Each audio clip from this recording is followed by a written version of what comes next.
All right, Todd, thank you. In other news now, we know the cost of higher education is on the rise, and gun control is also a hot-button issue across the nation and the state. Joining us now for his monthly meeting with us is Congressman David Cicilline. Let's talk first about your thoughts on higher education. Just an hour ago, we learned that the Rhode Island Foundation has a great announcement, the $1.5 million available for scholarships, which is really good news for high schoolers.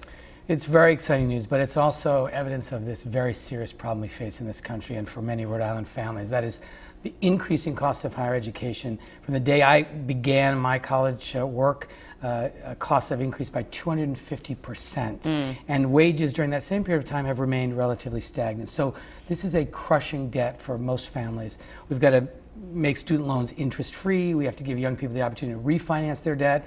We have to increase the contributions by state and federal governments in higher education so that less and less the burden is on young families and young people.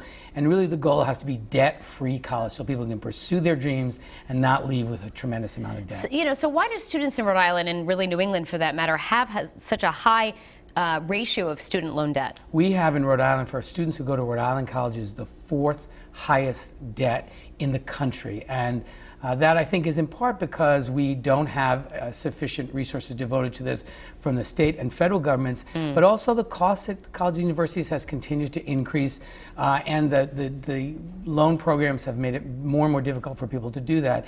The goal has to be that you can go to college and leave there with a degree without debt, and that should be our objective. All right, shifting gears a little bit to gun violence and gun control, certainly still an issue across the nation and even in our state as well. Can you break down some of the most recent numbers for us? Yeah, I mean, first of all, 31 people are murdered every day with a gun in this country. 55 people take their own lives by suicide with a gun in this country. So we have a gun epidemic in America, and you look at the number of mass shootings which continue to increase. This is a problem. We have a responsibility. I've introduced a number of bills to keep guns out of the hands of criminals and people who have serious mental illness such that having a gun is a danger to themselves. We can do a lot more to keep guns out of the hands of people who shouldn't have them.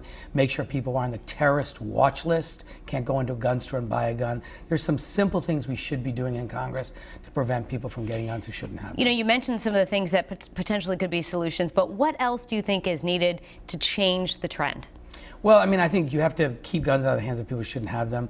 We have to also be sure that we're providing opportunities for young people so that they don't get drawn into gangs and other kinds of criminal activities because they feel hopeful about the future. They have some prospect of a job. So I think, there's a lot of things to do to reduce crime in communities, but making sure people don't have access to firearms who shouldn't have them, I think, is an important first step. And before we let you go, we all know that former First Lady Nancy Reagan is going to be laid to rest today. Before we let you go, just your thoughts on Ms. Reagan. I think, she had a tremendous impact on our country. I think everyone really respected her devotion to her husband and the partnership they had, and she certainly got very involved in Alzheimer's research later in her life, and I think did many good things, and lots of people have wonderful memories of her as she gets laid to rest today. All right. Thank you so much, Congressman, for joining us. And go Friars! Oh, that's right. Yes. Big game. We'll all be watching. All right. Absolutely. If you want to see this full interview, you can go to our website at WPRI.com. We'll have a link there.